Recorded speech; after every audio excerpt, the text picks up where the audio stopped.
Quand certains cerveaux avancent en ligne droite, d'autres bifurquent, explorent, se perdent, reviennent et finissent par découvrir des territoires que personne n'avait encore imaginés.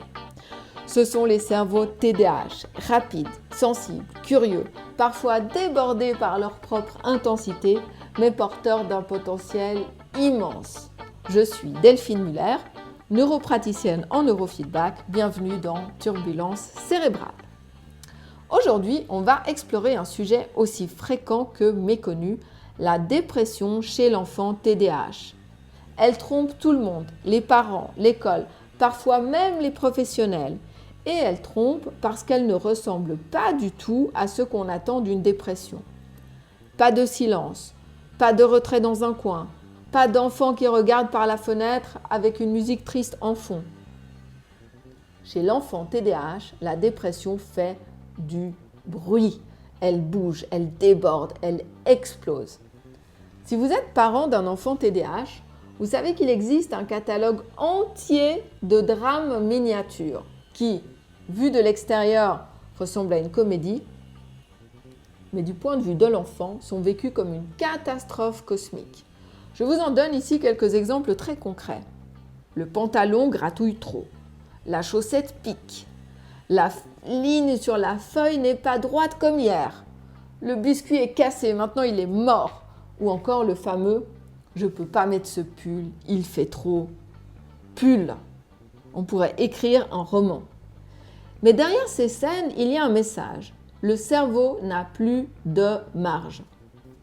Parce qu'un enfant TDAH, même quand il va bien, passe ses journées à faire un tri intérieur permanent. Est-ce que je me concentre? Est-ce que je respire? Est-ce que j'attends mon tour? Est-ce que je bouge? Est-ce que je parle trop? Imaginez un navigateur avec 37 onglets ouverts dans le cerveau toute la journée. À un moment, ce n'est pas l'enfant qui sature, c'est le système. Et c'est là que la confusion s'installe, parce que la dépression ne vient pas calmer l'enfant, elle vient l'épuiser.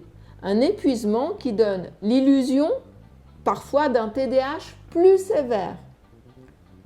Quand un enfant va vers une dépression, il ne rebondit plus après la crise.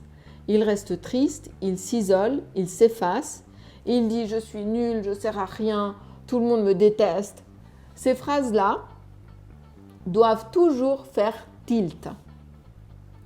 Et puis, il y a la fatigue du matin, celle qui n'a rien à voir avec le petit coucher tardif de la veille. Une fatigue dans les os, presque existentielle. Vous demandez « ça va ce matin ?» et il répond « non, je suis fatigué de la vie ». Ce n'est jamais une phrase anodine. Les plaintes corporelles sont un autre indice. Le ventre, la tête, les jambes, tout ce qui n'a pas les mots pour dire « je souffre » parle à la place. Et au cœur de tout cela, il y a un outil extraordinaire, l'humour complice. Pas celui qui minimise, celui qui détend, qui apporte un peu de jeu dans un moment chargé.